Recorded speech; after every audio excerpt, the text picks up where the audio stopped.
she go turn on the machine? Okay, CC, could you call the roll, please? Chair Pages? Chair Johnston? Here. Chair Finch? Here. Chair Pelkey? Here. Chair Becker? Here. Thank you. Would you all rise and join me in the Pledge of Allegiance? Ready to begin. I pledge allegiance to the flag of the United States of America and to the republic for which it stands, one nation, under God, indivisible, with liberty and justice for all.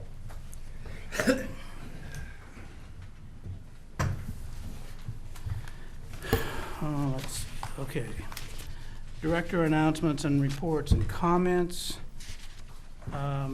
Mutuals, have you got anything to talk about? Nothing tonight. Nothing tonight. Old High Water Conservation District.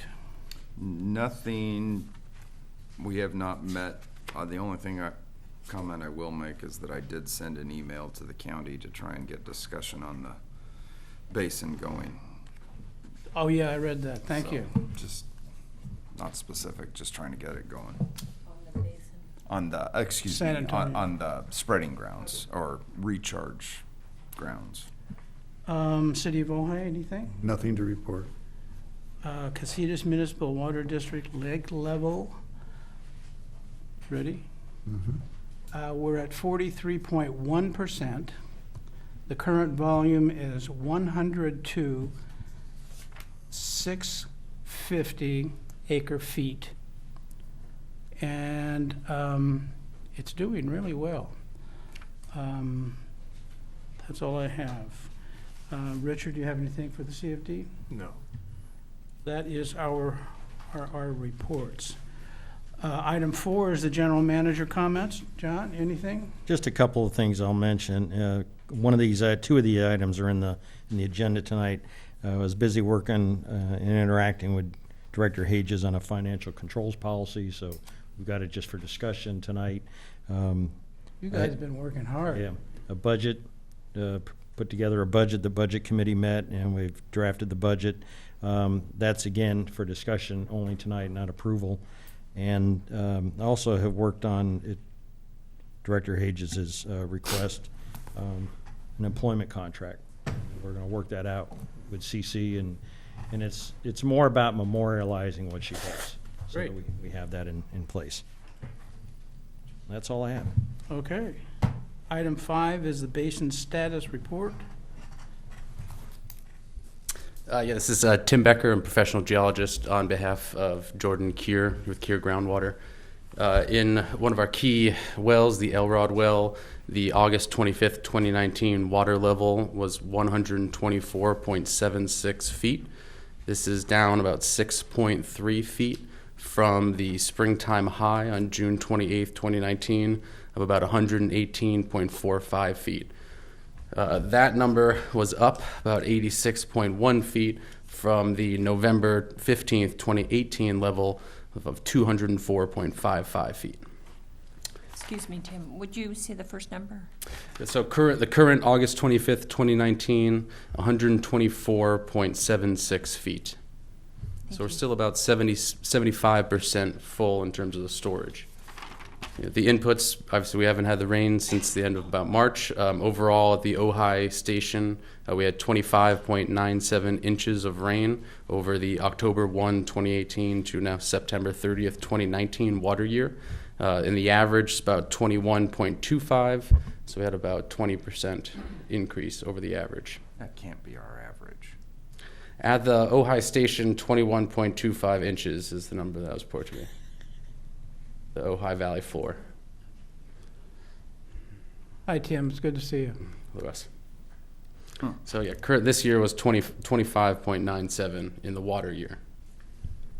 And then obviously the outputs are still largely from groundwater pumpage at wells, of which CC reports, and then the surface flow at San Antonio Creek, of which as it exits the basin is still about 1 to 1.5 CFS currently. Great. Any questions? Other than the annual rainfall, I Confirm that at the Ojai station. yeah. question that. Okay, so noted. Item 6 are public comments on items not appearing on the agenda. Do I have any comment cards? No. I'll take care of that, yeah. No cards? I would like to ask the board, we can continue with the meeting, but if you'd reserve a spot for public comment a little later on in the meeting for Regina Hirsch. She's on her way from Santa Barbara, and she wants to talk about update on grant funds. Okay. We will hold a spot open for Regina Hirsch. So there are no public comments from the audience. We'll move on to consent item, which consist of the approval of the minutes from July 27th and July 25th, 2019. Any questions, corrections, additions? Anybody would like to make?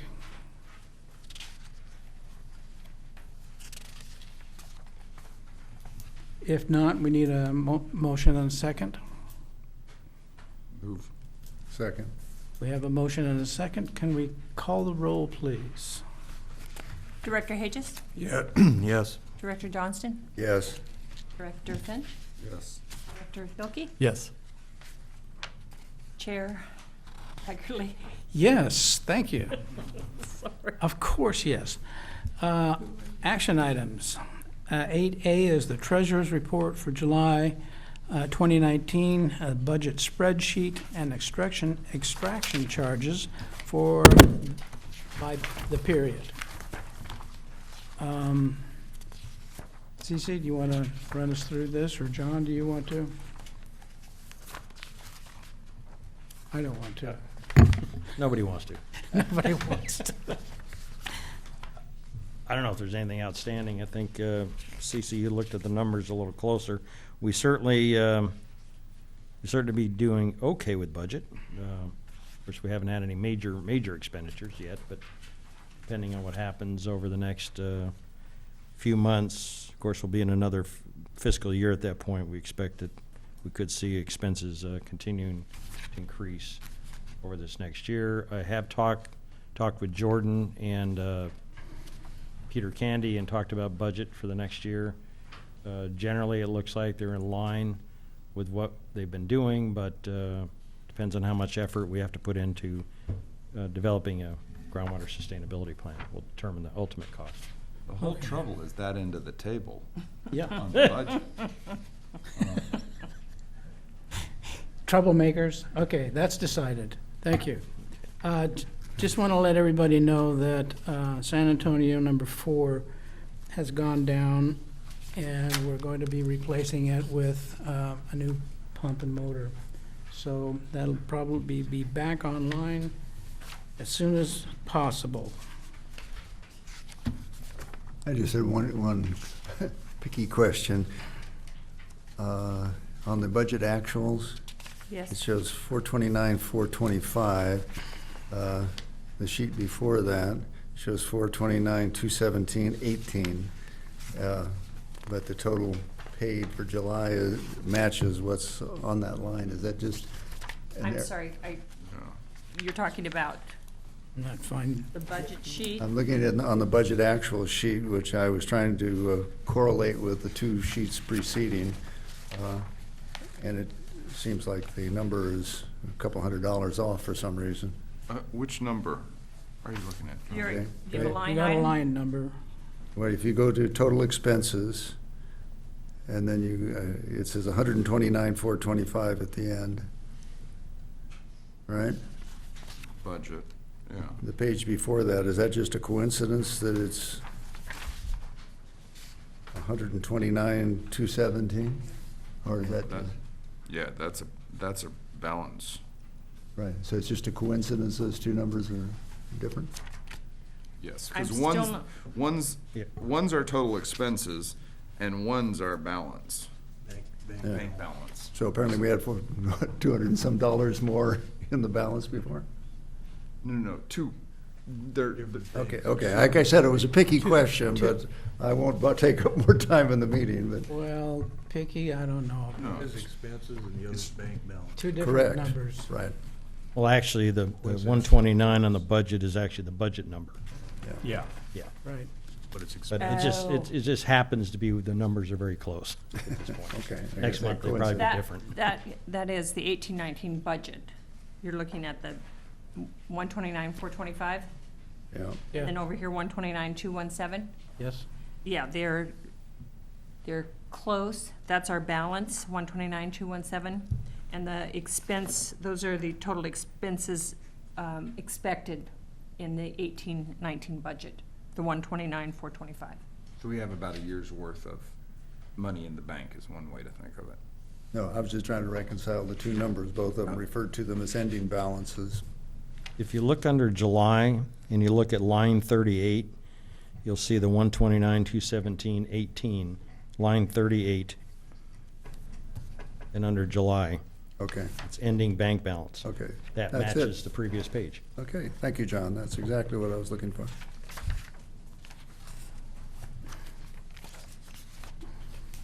Any other questions?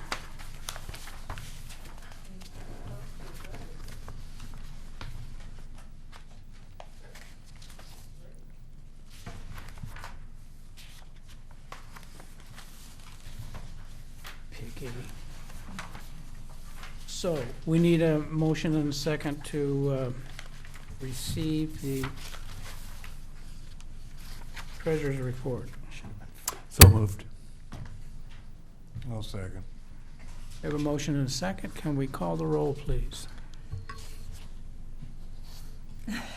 Director Hedges?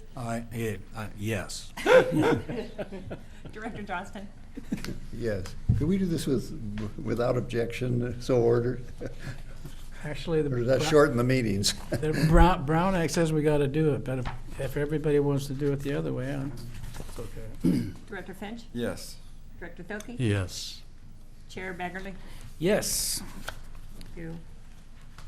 Let's see, we're on item 8A, well permit application. Tim, are you gonna run us through these? And have you had a chance to review the closeness to other facilities, extraction facilities? There are three. Yes. And so just, running them down individually, for all three, we would recommend approval. They all are either on outside of the alluvial groundwater basin, or the 50-foot sanitary seal would effectively isolate it. So all three are likely going to be bedrock wells.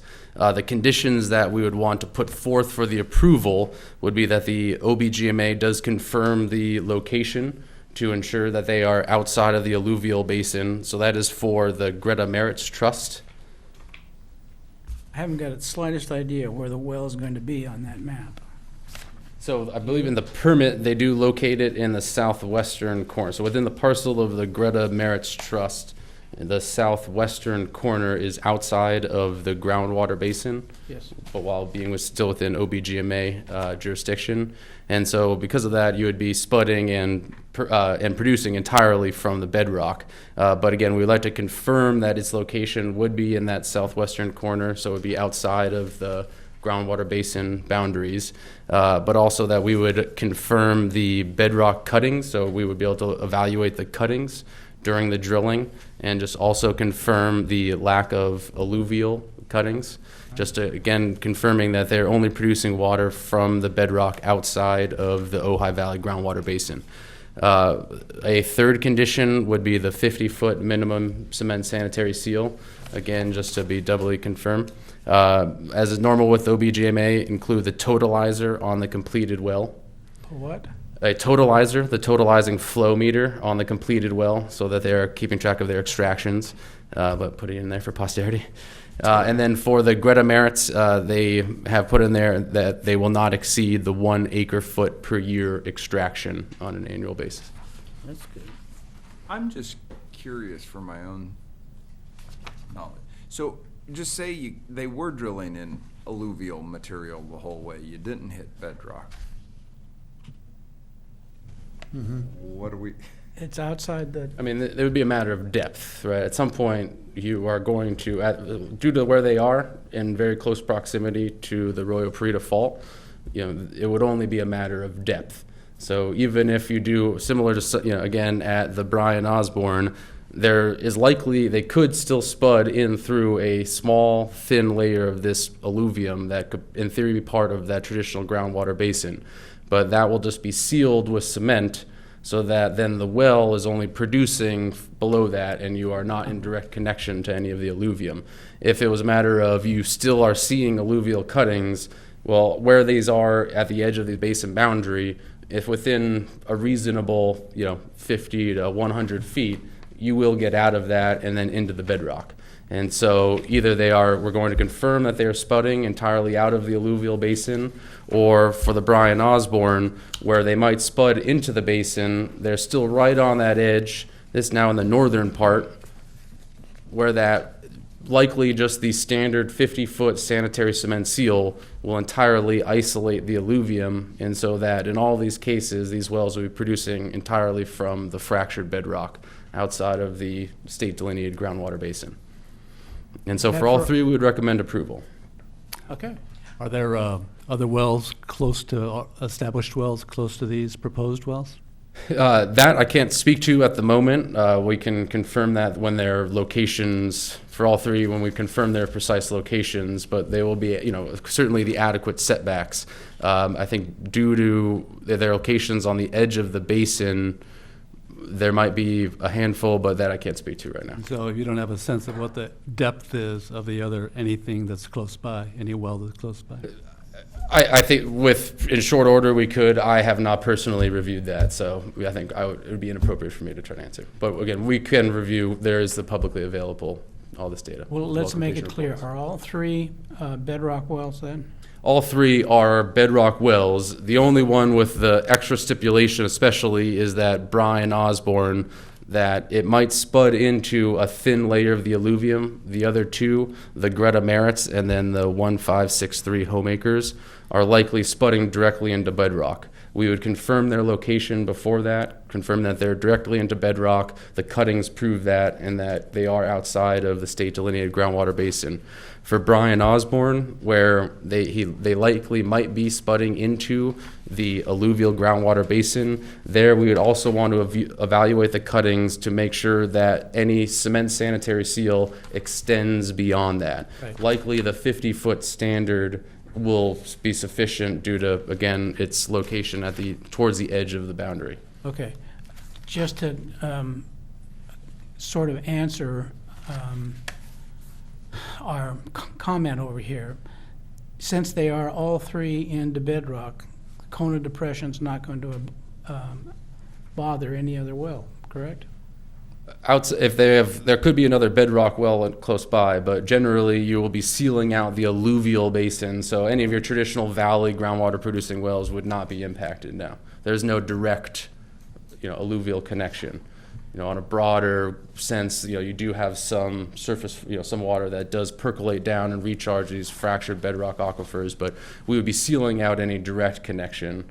And so, yeah, they would not be interfering with outside of any immediate bedrock producing another deep well that was in very close proximity of that, which I doubt, but I don't want to say one way confidently or the other until I look at the data. Thank you, Tim. How deep are these wells? Proposed? Honestly, I don't even know that off the top of my head.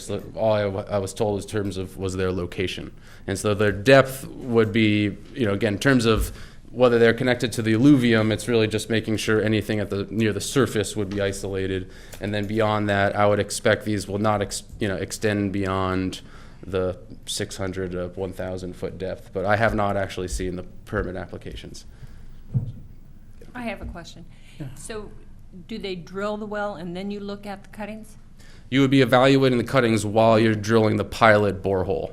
So we would first, confirm the location before any drilling took place, and then when they mobilize the drilling rig, the first path, the first hole that you drill is called the pilot borehole, and so that is typically the narrow diameter. For these, it would likely be a 6-inch diameter hole. And so during that exploration pilot borehole process, as they're drilling down, they're bringing the cuttings up to the surface. And so again, it's really those initial cuttings that would be most important, again, in particular at the Brian Osborne, where there could be some spunning into that unconsolidated alluvial material before you get into your consolidated fractured bedrock. So does that mean someone has to be there? I mean, this would be something that I would imagine either we could evaluate, or a professional geologist or someone who is also certified.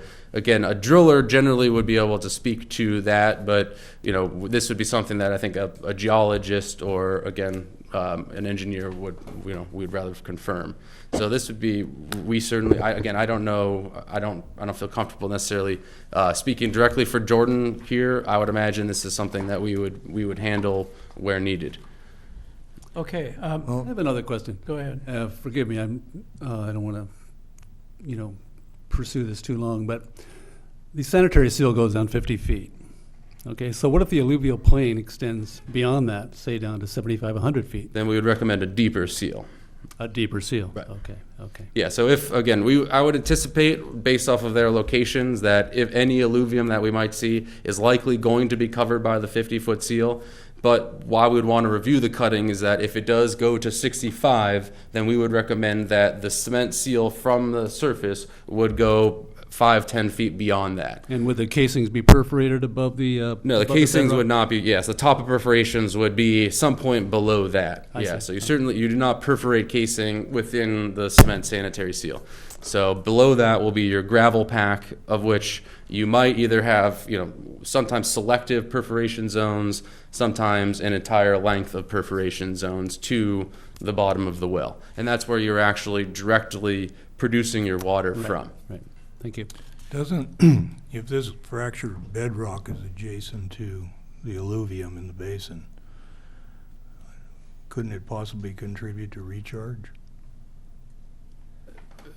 The recharge overwhelmingly to the basin will be the inputs from precipitation, and that it is likely that the alluvial basin is contributing downward to the bedrock aquifer than necessarily that the contributions from the overall mountain block then discharging into the alluvial atmosphere. Now there is some of the inputs and outputs of that, but still overwhelmingly to the Ojai Basin, the inputs will be from the percolating rainfall.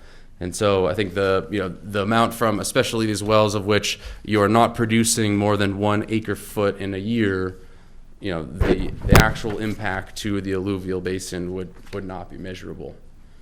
Okay, Tim, when you get back to the office, please have you or Jordan check the bedrock for other wells close enough to be affected by the Kona depression. This is going to be for action item B, C, and D, as they're all similar. Any other questions? So, I don't get if we vote yes to approve these, but there's kind of these stipulations, but I've never seen anything come back.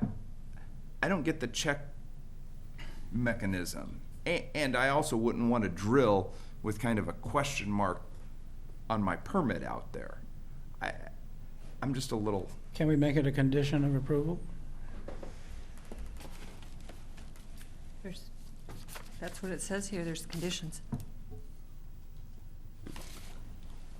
So, You can make a conditional approval of all 3 wells right. based upon whatever conditions I are. mean, in terms of a risk from the property owner drilling, I mean, again, the only question would be depth, of which it would be, is it 40 feet or 60 feet?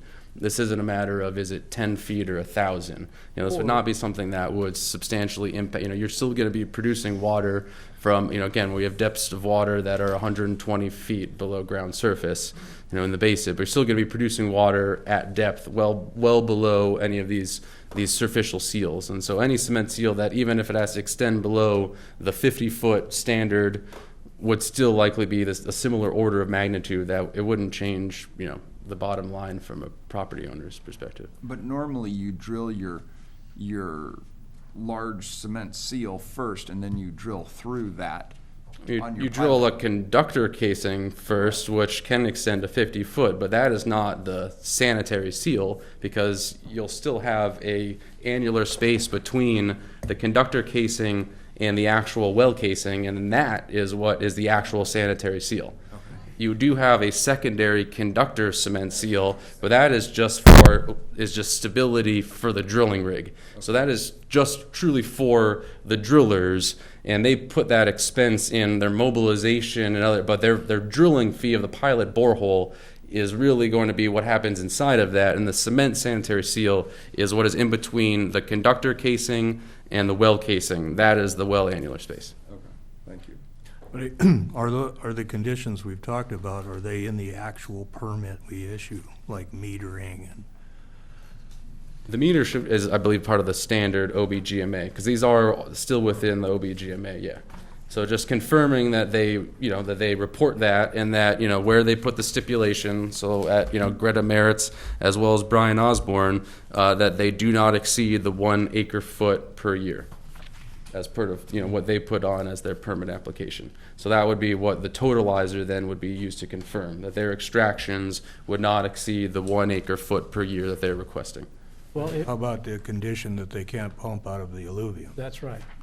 So that would be part of just their well design. So once the well is designed in place and the cement seal isolates any alluvium, if it might even be, again, for Greta and for Brian Osborne, this is for the 153 or 1563, you are likely spudding directly into bedrock.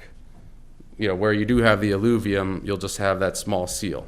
I understand that, but, it's the permit, so they know up front that's the condition. I'm not seeing anything in the permits that speak to these conditions. No. Well, they haven't been approved yet. No, I understand that, but.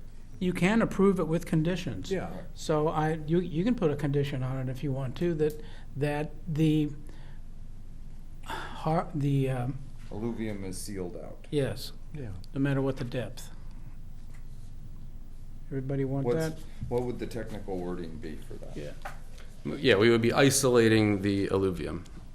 I would So, like- which basically confirming that all three are bedrock exclusive wells. Yes. And that for those that, put on the condition that they will not exceed 1 acre foot per year, that they will not do that. Did you get all that written down? I think I'm going to email him later. I, Sure, I we'll would get like it. to suggest that Kier Groundwater put those conditions together for each well Okay. and then attach it to the permit when it's issued.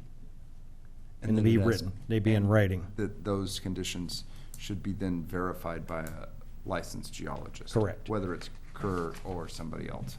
Well, and shouldn't it be at the expense of the driller? Well, that's between them and that's their deal. But we need to know. It's not our expense. No, It's we're just their- telling them what they have to do, Okay. okay? On the 1563 home acres application, I noted that they have 18 acres of trees, citrus, and that on the next page, the anticipated annual pumping in acre feet is 10 acre feet per year. So, to my knowledge, the rough estimate of, They're looking based at on domestic. casitas, pardon? They're looking at the houses. I think their intention is to use it on the houses. That's what it says, domestic. It says 10 acre feet per year for a house, that would be way too much. I think they're, typically, doesn't a citrus acre take about 3 acre feet per year? 2 1/4, 2 1/2. So those numbers don't quite add up to me. I mean, it's way too much for a residential house. So it looks to me like it includes the trees. Well, it says for irrigation. Yeah, yeah. Crop type. So this application is, So that one, again, Different. yeah, they only put that in the anticipated. So part of that is that the OBGMA would have to establish whatever their safe acre feet per year Yes. yield is. because conceivably 18 acres could take over 50 acre feet a year. At 2.5 acre feet is 45 acre feet. Okay, so around This one, 50 acre feet. I think they may, Roger might know. Do they have a well? They do. They So- another well. Why are they going into the bedrock and not doing a replacement? They Yeah. another well, and they've had it for years. expensive risk. Yeah. If you're doing conditions, what about the distance from an existing well? That Osborne well is probably 200 feet from another bedrock. Well, that won't work. Another bedrock well. Okay. We'll confirm the depth, yeah, we'll confirm the depth of those and see how directly they would be Why competing don't we with each other. come back with a better map? Yeah. Come back another month later with these wells shown on, properly shown on a good map, because I can't read it. Yeah, I would agree, and a clear set of conditions Yeah. as well, that the Let's- board can let's- take action on. Let's table this and come back. I seconded it. All those in favor signify by saying aye. Aye. Any opposed? It will be tabled until the next month. I had a quick question. I'm not. Could you step up to the microphone, please, Larry? I'm sorry, I'm not trying to belabor this. I just had a quick question. Is there a connection away from the drilling site that's possible of the alluvium and the bedrock? Is there a possible connection so that the alluvium will flow into the bedrock at a distant site, let's say 30 feet away or 50 feet away from where they're drilling? You know, We can look at so that. they could leach off of some of the alluvium that way. I don't know. Yeah, no, these bedrock wells, when they're outside of the alluvial, they would be up gradient of it. And yeah, they would not be leaching. And again, having that cement, the deep seal, and again, likely perforation intervals that are at least 200, if not 300 feet below ground surface, you would not be pumping these at any rate of which then you could be kind of pulling that water out of the alluvial. Okay. Can I ask a question? I'm not clear on what the conditions would be. I mean, we went pretty quickly through them, and I just want to make sure that staff has the information they need to come back with the ability to, draw up a clear set of conditions that then this could be smoothly approved at the next meeting. Anybody want to try to remember what we just said? Well, as I mentioned, I think since Tim has talked about conditions, he's got a pretty good idea what they need to be. And so I think he can type that out of what conditions, what need to be applied to each well. That needs to be part of your agenda next meeting. And we need a map as you've requested. I think there's only one real condition that can be measured, and that is how much water is coming through the meter. And certainly for the two applications which have, very little water, that's fine with me.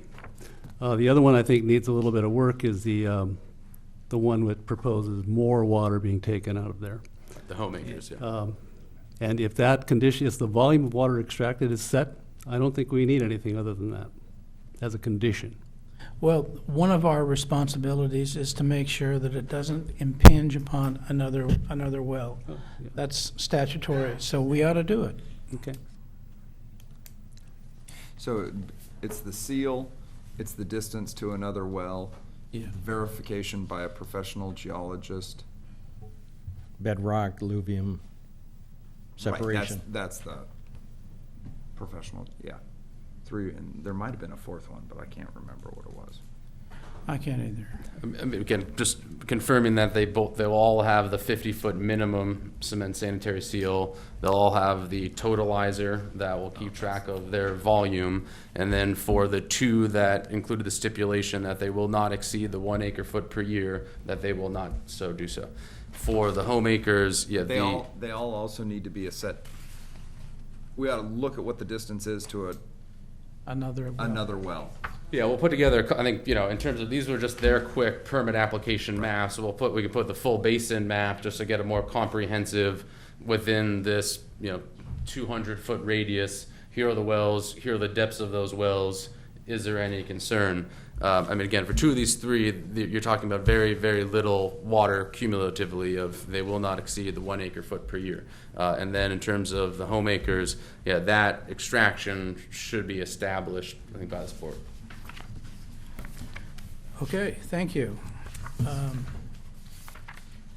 Mr. Chairman, Yes.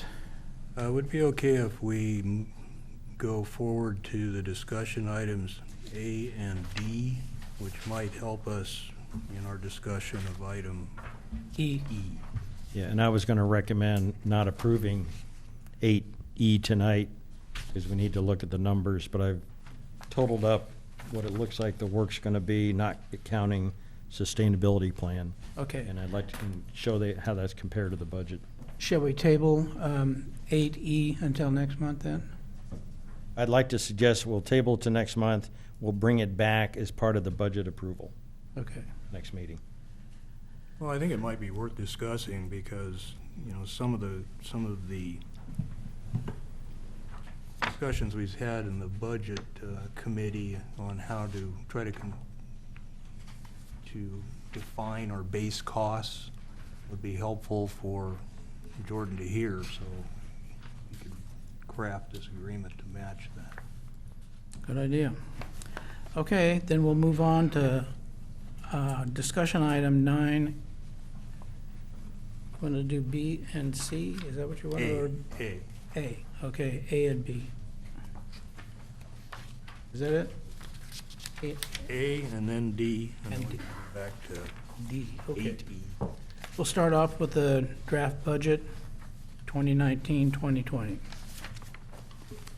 What I've put before you tonight is a little bit of a combination of draft budget plus part of our 5-year cost of service analysis that I did a few years back to give you an idea of how we kind of stack up and what we thought the budgets were going to look like in the future. In working with the budget committee, originally I had monies lumped into management, support services, hydrologists, and legal, just in one grouping, and have been asked to break those out such that we have regular professional support services, ongoing types of things. And then if we get into additional services that are needed, such as groundwater sustainability planning or additional legal services, we can break that out separately. And so we have not put any money in for groundwater sustainability planning, but I estimated some numbers for ongoing support to the agency, except that now that I've got this proposal from Cure Groundwater, those numbers will need to change. It's pretty standard. There are bump ups in a couple places. Looks like I had estimated that my services would be about $5,000 this year. Well, I've been asked to do a lot of work, so it looks like it's going to be $10,000 to $12,000 this year. Cure Groundwater, I don't think has had a raise in his hourly rate for some time. Probably back to 2012 or something, or 14 was the last time Cure Groundwater had any kind of approval by the board, and so his numbers, I believe, are reflecting an increase in his hourly rate, and we'll have to confirm that and bring it back. Legal, I talked to Mr. Candy approximately about legal support.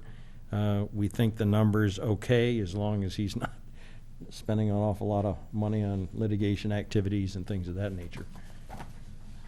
And then the rest of it's pretty well standard from what we've had. Office rent is going up only because it's not really the rent going up. The shared cost that we had with Upper Ventura River is going away. And so we're paying the full amount of that office rent where it was shared before. And the rest of How many it's, square feet are we renting? I don't remember.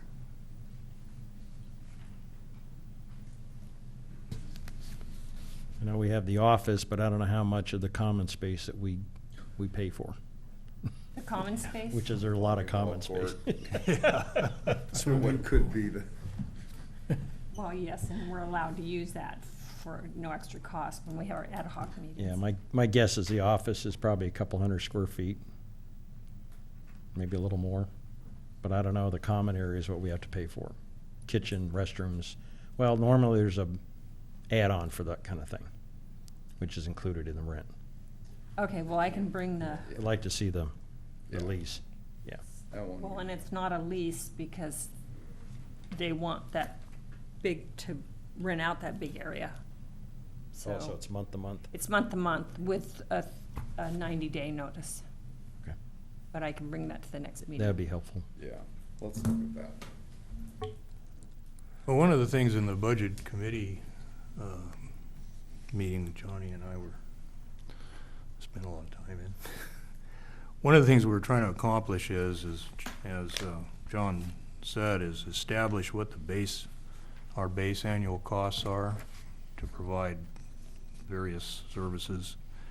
And I think it's important because we can't commingle projects related to the sustainability plan. In the event that we do want to apply for a grant, often matching funding, they'll look at what you've spent recently on the project and apply that to it. So we're going to have to do a good job of keeping a good accounting of efforts by consultants and any other expenses that we have that are related to developing that plan. And the consultants particularly, I think you're going to have to do a good job of, in your invoices, of identifying efforts that are related to that plan, so we have those records available to us. But in general, it looks like, you know, this is a pretty tight budget. There's not a lot of room for error here, and I would caution the board that things happen to organizations all the time where they stray off onto some side issue and wind up spending money. We're going to have to be really cautious about that over the next 2 years. I mean, we do have a fairly good reserve, and hopefully we'll be able to complete this without depleting it. But it's very easy to get sidetracked on something and spend money that you didn't intend to spend.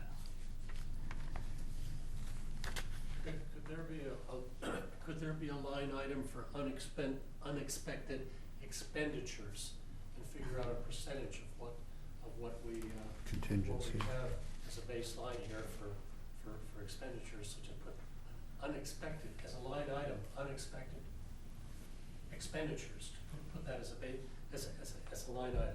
Yes, I mean, that could be in the second part of the budget that we're trying to detail now. You know, that would be over and above what. I've seen that in other budgets, Sure. that's why I'm asking that, it's Yeah. kind of a cushion. Yeah, we only have a cushion about this big. I recognize that, but I'm just. It's not very comfortable either. I've seen that in other. Right, yeah, contingency fund, some, Well, I don't know. That's Yeah, there's a couple ways that could be handled. You can budget for it if you want to do that. Or you can just have a line item in the budget with no budget, but it's a way to capture those costs. And ultimately, it's all going to come out of your fund balance, your revenues that you've collected over expenses over the years. Well, So you know, it's- technically, if something is not in the budget and or an item is gonna go over in the budget, the board has to approve funds for that particular effort. So as tight as this budget is, I would suggest that that's what we do. I think there's enough slop in these other numbers to take care of minor differences in, you know, slops about like that. But there's some. I mean, we don't spend the same amount every month. Some months, especially during the latter part of the year, we don't spend that much and then spend more in the other. I don't like to have, personally, I don't like to have a budget with slop in it, so. But a budget is a guesstimate of what you're gonna spend. Yes, yes, And they're never perfect. no, right, but they are meant to be a guideline and a control. yes. Yeah, these are, when the board approves this, these are the approved expenses for the district. Anything outside of the budget is technically not an approved expense. The other category I'd like to add under additional professional support services, we have cost for mailing right now, but if we start getting into groundwater sustainability planning, we've got to start reaching out to a lot of people and do it quite often. And so we may want to have a line item for supplies and mailings, certain materials, under additional support services. And that way we can capture that as part of the groundwater Cost, sustainability planning as Right. opposed to having it just as our regular cost. Definitely. Good idea. Anybody have a problem with that? Make it so, John. Make it so. Does the board want any dollar on any kind of contingency thing, or No, just put a line item there? because in this type of organization, even if you had $5,000 unspecified, then you still have to vote on the specific thing. So I don't see, I mean, in a private company, you put, a capital budget of 10% or whatever, and but in this, you have to vote it anyway. Yeah, that's fine. Yeah, I think any contingencies that we would put in here would be in developing the plan, because we don't know that much about how much those things are gonna cost. But you're gonna have to vote on them as they come. Right. Right, Right. okay. But I'll put some line items, at least we can capture that down the road. And our intent, the committee's intent, is to have a final budget back to the board at the next regular board meeting for adoption to begin the fiscal year. So you're going to be going over John's costs, Peter's costs, and Jordan's cost. Okay? Anything else we need to go over tonight? We just wanted to get this to you, so you'd have to start taking a look at it. Yeah. I don't want to just give it to you and ask you to approve it in one night, so it's not good planning. Any other questions, additions, deletions? We will carry this forward till next month then.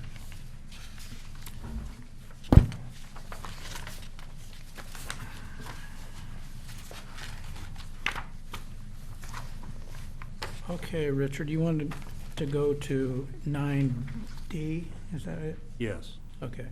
We'll take up 9D right now, the Grindwater Sustainability Plan Task Outline. Yeah, I thought after last month's meeting, we should begin discussing some strategy for how we're gonna go about completing the sustainability plan. And we have essentially 29 months to do it. And, I've reviewed a lot of the documents that Russ sent out, and I reviewed some of the things that we've already produced and other things that are published by DWR. And when you go through all of this stuff, it is overwhelming if you really look at it, But when you start to dig down into it and start to understand what the pieces are, I don't think it's as terrible as we may think. It's not gonna be great, but I don't think it's as terrible as we think. And I think there's a couple of things we could start doing right away that won't cost us too much money to get us a head start on this. And one of the ones that I think Jim Finch and I have run into with the Conjunctive Use Committee, and I spoke to Mike Flood a week or so ago briefly about coming to our committee meetings and some of the things that we were discussing. And it becomes very apparent that I don't know that all of us on the board have a clear, single understanding of how the basin operates. And there's at least a dozen other theories out there about how the basin operates. Could you repeat that, please? I think I missed something looking at this document.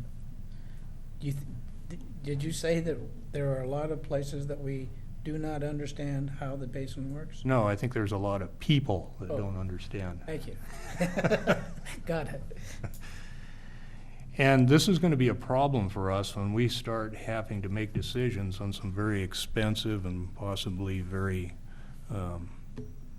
decisions that will have a big impact on the community. If we don't really understand exactly what we're trying to accomplish and be able to express it in layman's terms to other people, I think it's just going to create a lot of confusion, and it's going to create people who are going to disagree, probably maybe for the wrong reasons. But I think it's really critical that the board members themselves understand that they have a basic understanding of how the basin operates in simple terms. It can be articulated in simple terms. We can have simple graphics to explain things without all the geotech jargon, because people tune out to that. And, I mean, I've had some experience in this, and there's a lot of stuff I don't understand. I can't put the pieces together to explain it properly. So I think a little effort on our part to do that could result in developing a presentation that we could use when we do have to go out and deal with stakeholders and the general public. And when we're making proposals, we can explain how that works with the basin itself. So I think it would be a good exercise for us. I made a list in the back here of a few questions that I have. I think I know the answer. I think I know the answers to some of those, but on the second page there, I think I know the answers to some of those things, but I'm not sure. So I think, working with Jordan and trying to get answers to these and other questions in simple terms, I think would be helpful. Richard, I hate to throw you a curveball. What you did here was really good, but there are some things that we have to do before we initialize a groundwater sustainability plan, according to SGMA. John, do you want to try? Well, I think Richard brought up one item, and I think is part of that. Yeah. I said, so there's a notice of intent that we have to file with DWR that the agency's gonna start developing a groundwater sustainability plan. The second item is the item that you sent out today that says the groundwater sustainability agencies shall make available to the public a written statement describing the manner in which interested parties may participate in the development process. Right. And then, but prior to going out to the public, I mean, we can certainly develop that plan, but Yes, you you can. need to understand how the basin operates and how we can communicate to people about that. And that's, we've got a leg up with what Richard just did and said. We are going to have to probably form an advisory committee, according to SGMA. And that's gonna be coming up shortly. I'm wondering whether or not this board would consider having bi-monthly meetings so that we can get more work done and not have to wait for a month until we talk to each other again. What do you think? Well, we may have to over the next, I know. we're not gonna get it done once a month. So that would require a resolution, I think, and we can maybe get to that next meeting. Well, Can't you just set your next meeting 2 weeks from then? Let- let me suggest, you have a regular monthly meeting, a lot of business is conducted. Right. If you want to make sure that we're focused on groundwater sustainability, I would recommend not having a regular meeting for the second meeting, that you have a special meeting and define the agenda as groundwater sustainability planning. Yes. Otherwise, we're going to load it up with a whole bunch of stuff, and we don't want to do that. Yeah, and we've got to be prepared for those meetings too. I mean, we can't just schedule a meeting and then, go through the typical Brown Act routine and trying to get everything together. We have to have a plan for those meetings. And what I'm talking about doing would be plan task number one. Before we have those meetings, we better know what we're talking about. Or it being an agreement is what we're Yeah, talking it could about. be an agreement. Yeah. That's the biggest thing. Yeah, If we're go ahead, arguing Richard. among ourselves, then it's kind of pointless. And on the facts, I mean, on the policies, we can argue all we want, but we shouldn't be arguing about the facts. So the second thing that I got that outline from DWR. I gave you a colored copy so it has a little more impact on how much of this outline I think we've already accomplished. And it gives us a starting point for what we have to do to put this thing together. And I went through it, and most of it isn't that terrible. I mean, there's going to be some tough policy issues that we're going to have to address in here, and there's some technical issues. But if you look at the highlighted portion, I think all of the highlighted portion we already have.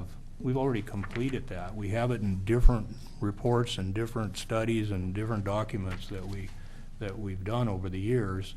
And I think getting started, putting this together, we could take a look at what we have and simply do a cut and paste and start filling in these various areas. The outline cites the regulation that you can look at that tells you what's supposed to be in there. And get that going, so as we complete pieces of this, we can paste them in here, and we can demonstrate that we're moving forward with this. Because the reality of it is, we may get to January 2021, I guess it is, and we may have pieces missing. So we may have to ask for time. And if we have a nearly completed document where we've done most of the things, I think the chances of getting that extra time are going to be much greater than if we have nothing and just say, hold on, we'll get it to you next week. Anyway, I think if you look at that, these aren't that difficult.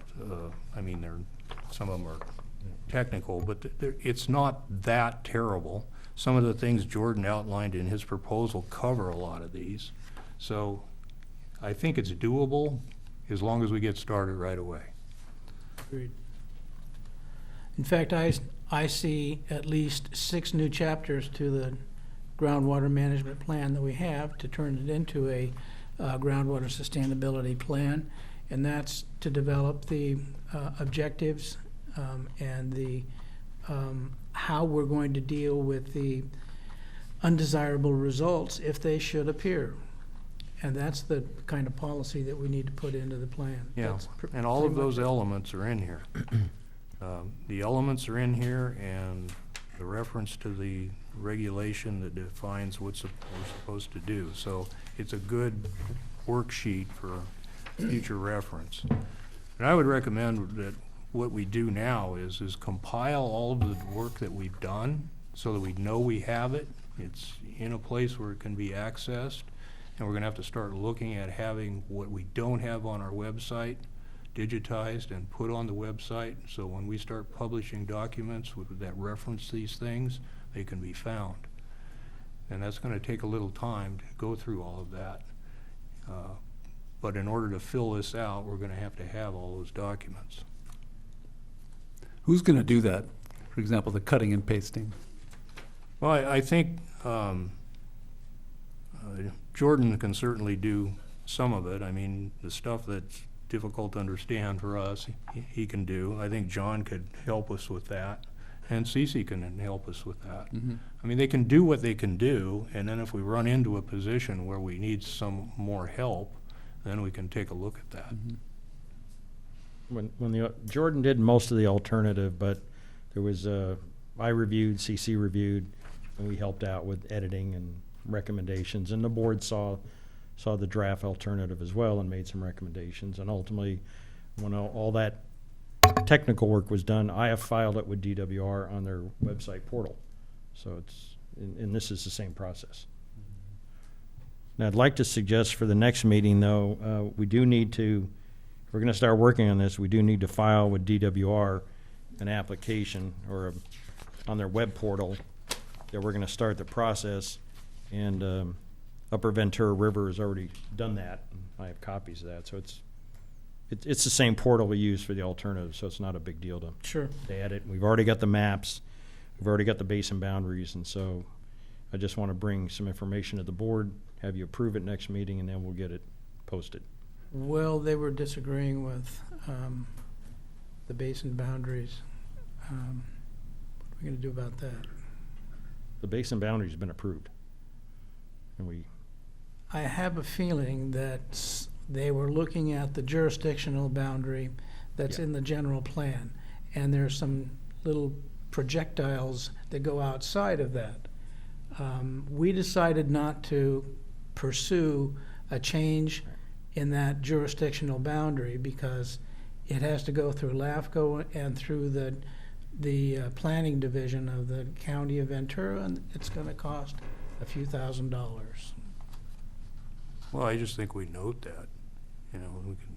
And we provided all that information to DWR before, so they have the basin boundary, they have the jurisdictional boundaries, which are different.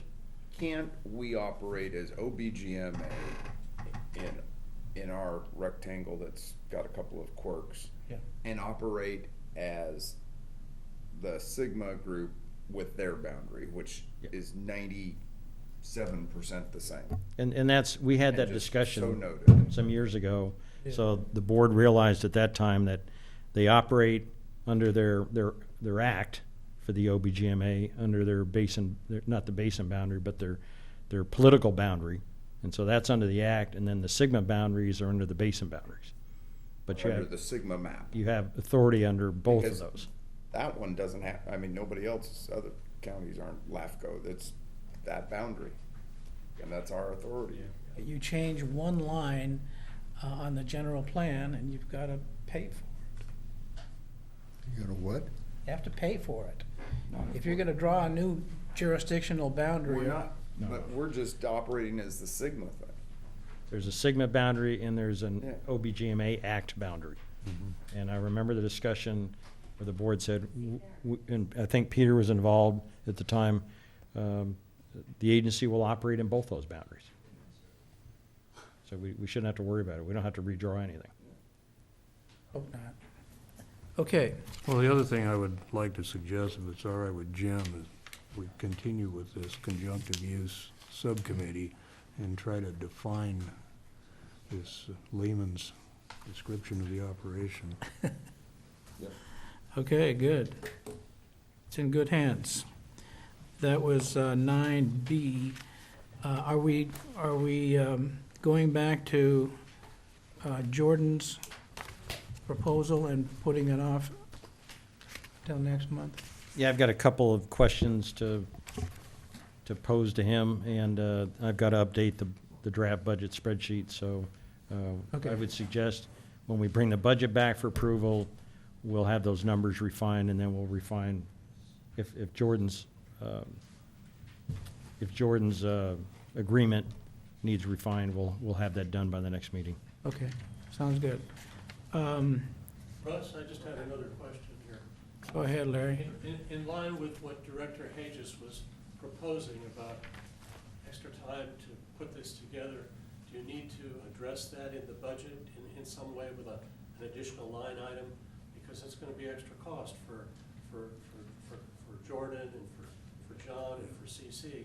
We have a, Take extra yeah, time. we have a whole section right now that's blank for the sustainability analysis that's gonna be, we're gonna put estimate costs in there before the That'll next, be in your budget then? Yes. Yes. Bring next month. Yes. Okay, just wondered.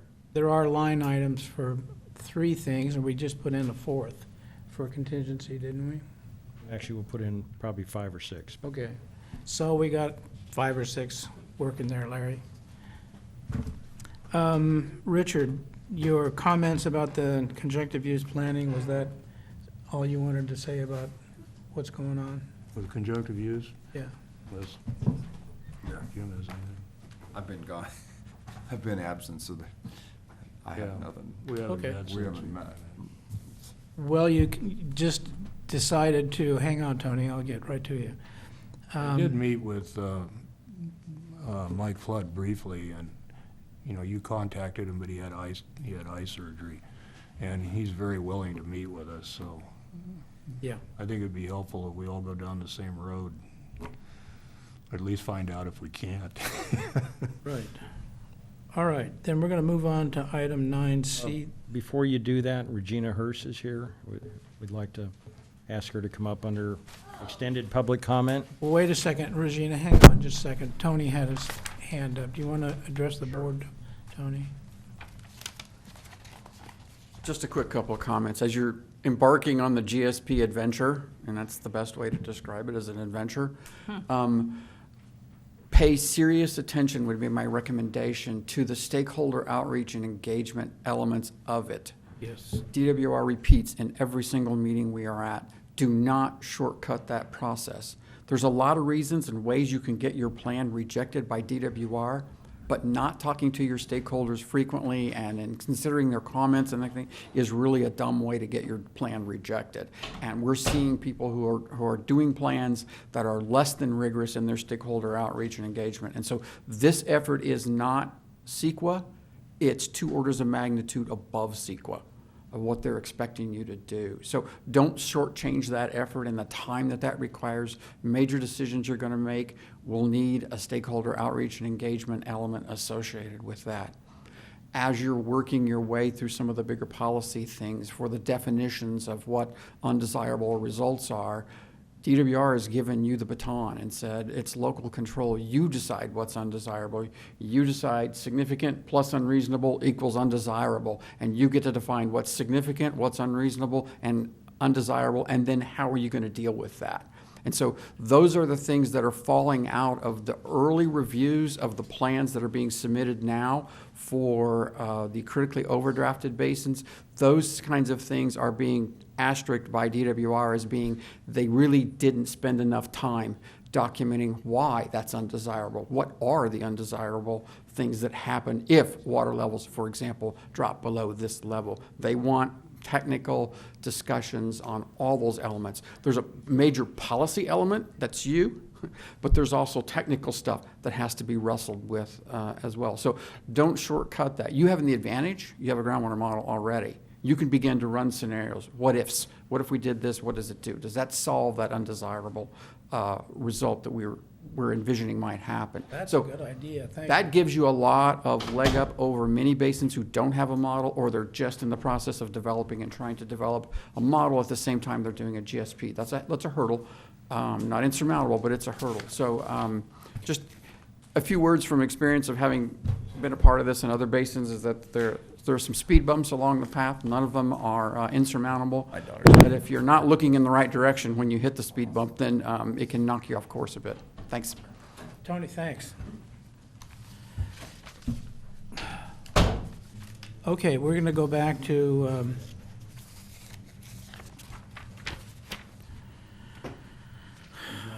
public comments. Yep. We're going to go back to public comments and invite Regina. I'll be Up. Christine today. That's okay. Come on up. Okay. Sorry, I'm late. I hit traffic. Good evening, gentlemen, ladies. So I'm here for two reasons. One, I wanted to just give you an update. I don't know if you already covered the Wildlife Conservation Board grant award, but I wanted to give you an update that the master agreement is about to be signed next week. And so the sub-agreements will be formed with all of the project awardees, such as OBGMA is one of them. So I just wanted to give you that update and see if you had any questions. You were looking for a support letter as well? And my so- second piece is I'm looking for support letters. So- I can explain that that's not to do with the current award. With the current award, there is a chance for you to massage your scope of work to make it fit into something maybe more relevant that still works within the target of the scope, so such as your conjunctive use planning. So I really urge you guys, if you want to talk about how to make it maybe more meaningful to your work that you have at hand, that we talk about it in the next month. Okay. So, as far as the other reason I'm here, I don't mean to come in asking for things, but here I am. We are putting in 2 grants locally, and I wanted to give this board the opportunity to put in a support letter for each. And I apologize I didn't get them on your agenda. One of them is Thatcher's School is putting in a grant to do a stormwater reuse off of their horse units to deliver that stormwater to the horses, as well as doing a manure management, along with stormwater infiltration and gray water reuse, so that they're using less water on their irrigation. So they're doing that grant. They're putting it in. It's a follow-up, a companion grant to their rainwater for off the dormitory project. They're asking it from the Wildlife Conservation Board. So I can send the details over and a sample support letter if I was just going to ask you for some. Yeah, that's great. Okay. I guess my question, is there any issues with nitrates? Because if you have high nitrate water, you don't want to have that So infiltrating into the groundwater. no, in fact, they're going to be treating it prior. There is Okay. bioswales, and part of their manure management plan, as required through the regional board, they're going to be addressing that through this grant. So it'll help the water quality for the basin. Secondly, the second grant that we're putting in a project is for what we call integrated water strategies. And to expand that plus a quantification, there's a model that tells us where in the watersheds in Santa Barbara and Ventura County, where are the projects that can enhance in-stream flow, so we can actually look at those. So it just points at them. We're going to expand that to the Ventura River watershed, but also include a quantification. And so the quantification, we've already done that with Ojai City. Ojai City was a partner, and we looked at how much reduced consumptive use or water conservation or efficiencies are out there. And so we actually quantified that within the city and the sphere of influence. We're going to go ahead and try to do that for the entire watershed, including the Forest Service and ag parcels. So doing that will give us a better understanding of what tools there are in the valley and help us develop an infiltration map for the basins. So that ask is going also to the Wildlife Conservation Board, and we hope that that will be a fantastic tool for the community to use. It will work with the dashboard that is in the in-stream flow and water security grant that was just awarded. So there's a dashboard portal through Eagle Aerial that was awarded along with OBGMA so that there can be a way for water managers to use this data. So that will be worked on in this next year. We're asking for the funding to come up with quantification data to help support your decision making and having a tool. Regina, that's a lot to It is. In my poor brain anyway. So could you send us something? I would love to send you something, and again, I'm sorry I didn't get you something Well, earlier. I understand these have to be out before your next meeting, is that correct? Yes, by the September deadline is 10th? September 10th. So if you'd like me to work with Regina, I'll do that and get those letters out unless the board absolutely has to see them. Yeah, let's get the letters out. Or at least I could coordinate it with the chair. Make sure you're okay with it. The second one, I should say, is it's a study and just creates a tool for water managers. So it's just a tool for water managers and gives you more actual quantification. So it's something I can see all the basins using. If you would coordinate with CC and I, and we can Okay. see if we can make that happen. Great. Thank you. Thank you. Sorry if I went over my time. That's okay. Tim, I'm hearkening back to the comment of our friend from DVSNA. We need to think about, get Jordan to start thinking about model runs for the undesirable results to see what we need to do and when we need to do it. Thank you. Yeah, certainly. Yeah, as Jordan had put in his scope of services, and again, his approach would be kind of taking it basically one bite at a time, Right. on a month-by-month basis, tackling kind of one undesirable result. So a lot of that is, reviewing of publicly available and coalescing these data sets, really just trying to come down to establishing those hard numbers so that from those numbers we could get a threshold and Exactly. learn any undesirable results deviating from that threshold. And so, yeah, as in this current timeline, in terms of that model review, that would be under the January 2020 depletion of groundwater storage, when that would be, again, trying to coalesce what we see in the real world of our key well logger datas that are already deployed, and then where we can refine the existing groundwater models. Perfect. Thank you. And I would see the development of this information would certainly be information that, as we have to work with community groups, we'd bring it out to them and let them see it and comment on it and raise any issues and go back and address additional things if we have to do that. That's great. Do you want, Richard, do you want to go through your item 9C, the financial controls policy? Oh, yeah, this was something that brought up several months ago as a result of the audit. And John's done a good job of putting together a fairly detailed financial control and purchasing policy. There's a few tweaks to it that he's still gonna do. probably bring it back to you next month. We're not tweeting any policy on, Tweeting it? we're not tweeting. Tweaking, though. But it's very detailed, and I would encourage you to take a look at it. I did, I liked it a lot, thank you. And as Richard said, we'll have some tweaking we've got to do on it still, but Sure. it's not a lot, but, you know, certainly we'd like some feedback from the rest of the board to see if there's anything else you think we need to cover in this. And part of it is, John mentioned, we're gonna bring back an employment agreement for Cece, and that's one of the reasons we wanted a current contract from Jordan. Those are policies that are in here, and it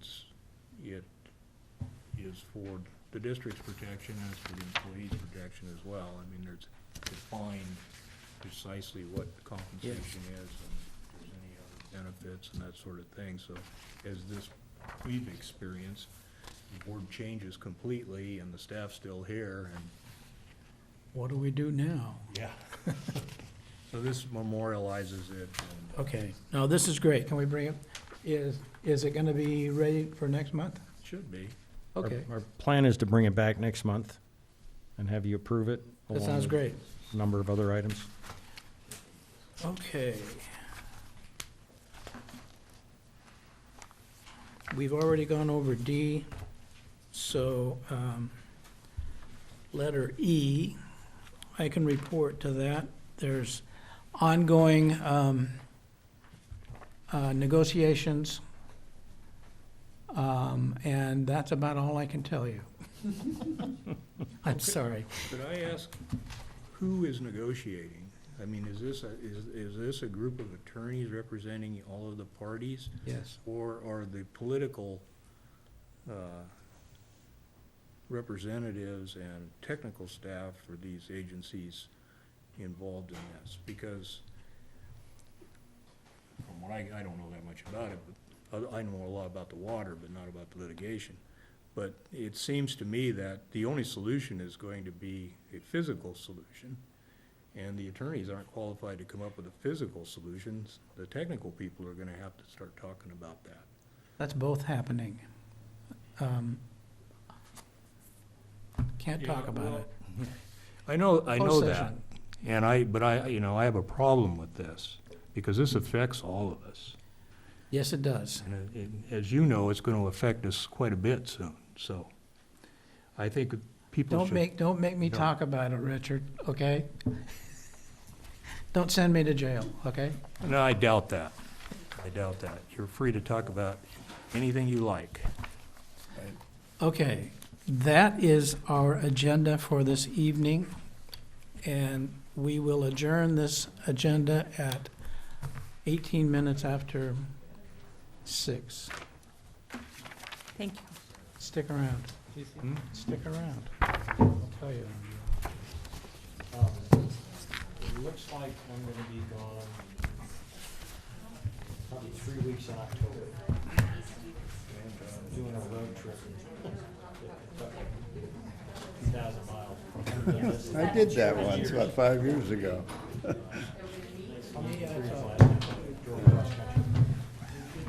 You're gonna go the 10? Probably 40. Oh, you're gonna go, well, A lot of that's the old 366. yeah, you're getting there earlier to beat the Well, the bad